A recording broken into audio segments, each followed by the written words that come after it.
Halo sahabat OTSKK, berjumpa kembali di Oksidasi, obrolan terkini seputar standar dan regulasi. Bersama saya Yusrina yang akan memandu podcast kita kali ini.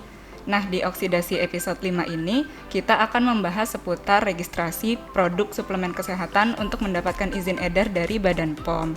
Kali ini saya sudah ditemani oleh narasumber yang keren banget yang akan ngobrol-ngobrol bersama kita, yaitu Ibu Dewi Kurniasari SFAPTM Farm, selaku pengawas farmasi dan makanan ahli Madya dari kelompok standarisasi suplemen kesehatan dan obat kuasi. Selamat sore Bu Dewi, selamat datang. Apa kabarnya Ibu? Ya, selamat sore Mbak Yusrina. Alhamdulillah kabar sehat, terima kasih. Oke, baik Bu. Sebelumnya terima kasih ya Bu sudah menyempatkan waktunya untuk hadir menjadi narasumber kita kali ini. Nah, Ibu sedikit kilas balik nih Bu, di oksidasi episode sebelumnya kita sudah pernah membahas tentang suplemen kesehatan. Dan suplemen kesehatan ini kan memang sangat berkembang pesat ya Bu, sangat diminati masyarakat khususnya sejak masa pandemi COVID-19 ini. Tentunya produk suplemen kesehatan yang aman untuk dikonsumsi adalah yang sudah memiliki izin edar dari Badan POM.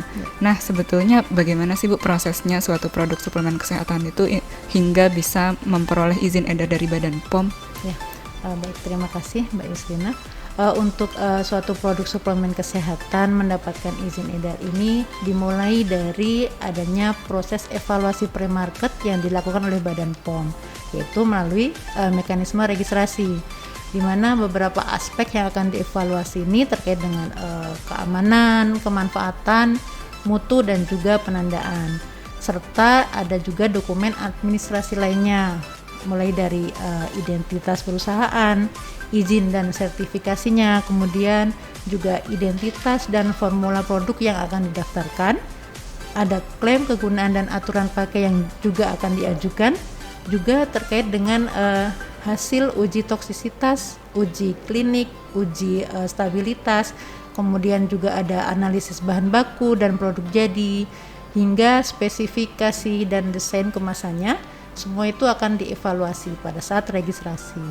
Nah, mungkin secara lebih lengkapnya tata cara registrasi ini telah diatur dalam Peraturan Badan POM nomor 32 tahun 2022 tentang kriteria dan tata laksana registrasi suplemen kesehatan.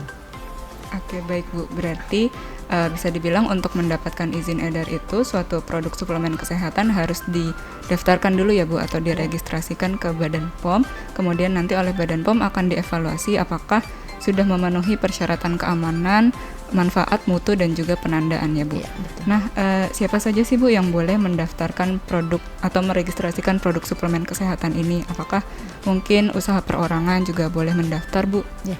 Untuk produk suplemen kesehatan ini, permohonan registrasinya dapat diajukan ke Badan POM oleh industri farmasi, kemudian ada industri obat tradisional atau sering kita sebut IOT, kemudian ada usaha kecil obat tradisional atau UKOT, ada juga industri pangan, importir, dan juga badan usaha di bidang pemasaran suplemen kesehatan yang pastinya harus telah memiliki nomor induk berusaha atau sering kita kenal dengan NIB. Oke, baik Bu. Nah, mungkin bisa diceritakan atau dijelaskan lebih lanjut Bu cara atau langkah-langkah pengajuan registrasi produk suplemen kesehatan itu? Ya. Untuk saat ini registrasi produk di Badan POM sudah bisa dilakukan menggunakan sistem elektronik.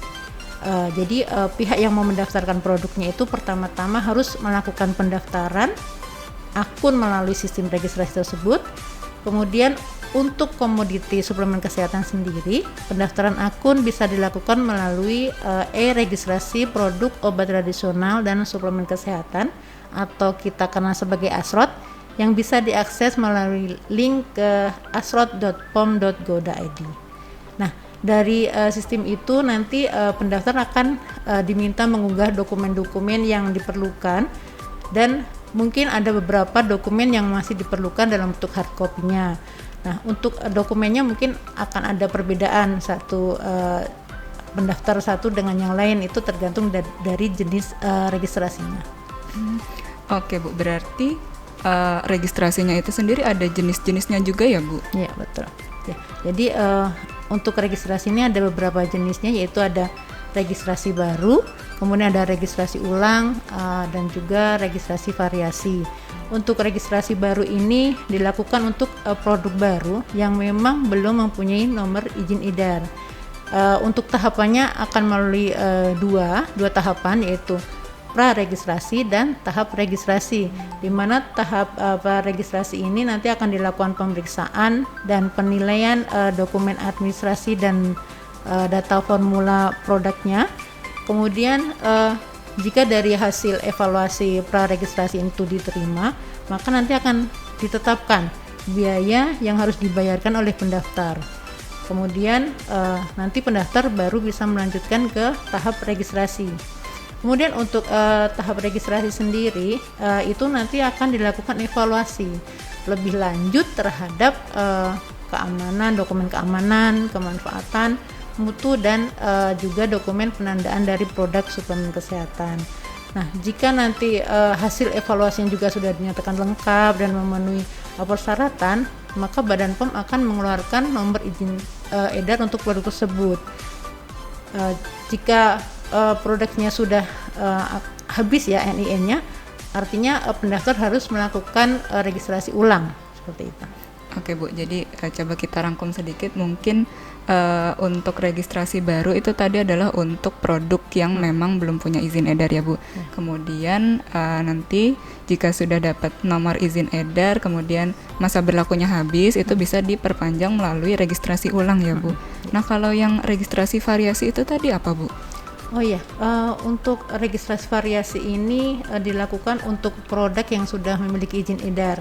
Jadi jika ada perubahan kemasan, kemudian perubahan formula dan lain-lain, maka dilakukan proses registrasi variasi. Oh ya, mungkin tadi sedikit terlewat terkait dengan nomor izin edar. Nomor izin edar itu biasanya berlaku selama 5 tahun. Ya, umumnya berlaku 5 tahun. Kemudian untuk produk impor, untuk masa berlaku NIE ini akan disesuaikan dengan lamanya perjanjian kerjasama. Mungkin biasanya minimal 3 tahun dan maksimal 5 tahun. Nah, kemudian untuk tadi untuk variasi tadi kan ada perubahan pada si produknya. Jadi dilakukan registrasi melalui perubahan atau registrasi variasi. Oke Bu, berarti untuk yang registrasi variasi ini artinya setiap ada perubahan pada produknya itu juga harus dilaporkan ya Bu ke Badan POM? Ya, betul. Ya, hal ini dilakukan sebagai jaminan pemastian bahwa si produk yang beredar di pasaran itu masih sama dan sesuai dengan yang terdaftar di database Badan POM. Artinya kalau terdaftar di Badan POM kan sudah dievaluasi Badan POM. Nah, untuk kategori registrasi variasi ini ada 2. Jadi ada registrasi mayor dan ada registrasi minor. Perbedaannya ini untuk registrasi mayor, dia ada perubahan yang terkait dengan aspek administrasi dan keamanan, manfaat, mutu produk suplemen kesehatan. Misalkan ada perubahan formula, bahan baku, kemudian ada perubahan klaim atau aturan pakai. Sebaliknya kalau untuk perubahan yang tidak termasuk tadi saya sebutkan, itu menjadi kategori variasi minor. Misalkan ada perubahan informasi pada kemasan, perubahan nama atau alamat perusahaan pendaftar. Mungkin untuk bisa memahami lebih jauh, mungkin nanti bisa dibaca di Perbepom 32 nomor 32 tahun 2022. Oke baik Bu, jadi untuk yang registrasi variasi ini tadi kategorinya tergantung apakah perubahannya itu berpengaruh terhadap keamanan, manfaat, dan mutu produknya ya Bu. Dan ya ini sudah sangat jelas nih Bu, mungkin kalau mau dipahami lebih lanjut lagi bisa di tadi Perbepom nomor 32 tahun 2022 tentang kriteria dan tata laksana registrasi suplemen kesehatan. Ya. Nah, pertanyaan berikutnya Bu, mungkin ini yang paling membuat penasaran banyak orang, khususnya pelaku usaha yang mungkin tertarik untuk terjun di bidang suplemen kesehatan. Biaya registrasinya nih Bu, bagaimana Bu? Mungkin bisa dijelaskan? Ya. Untuk biaya yang harus dibayarkan pada saat registrasi produk ke Badan POM itu termasuk sebagai penerimaan negara bukan pajak atau PNBP. dan sudah diatur dalam peraturan pemerintah nomor 32 tahun 2017 tentang jenis dan tarif atas jenis PNBP yang berlaku pada Badan Pengawas Obat dan Makanan. Mungkin nanti bisa dicek sendiri ya ke peraturannya.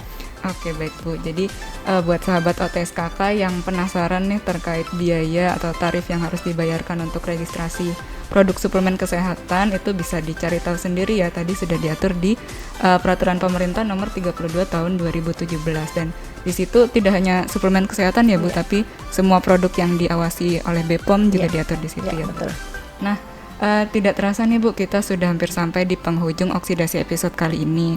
Tadi kita sudah dapat banyak sekali pencerahan dari Bu Dewi tentang registrasi suplemen kesehatan, dan bisa disimpulkan bahwa Badan POM melakukan pengawasan pre-market melalui evaluasi pada saat proses registrasi ya Bu, di mana untuk mendapatkan izin edar dari BPOM, produk suplemen kesehatan itu akan dievaluasi aspek keamanan, kemudian kemanfaatan, mutu, dan juga penandaannya ya Bu. Betul. Nah, sebelum kita akhiri oksidasi episode kali ini Bu, mungkin dari Bu Dewi ada pesan-pesan yang mau disampaikan ke sahabat OTSKK Bu?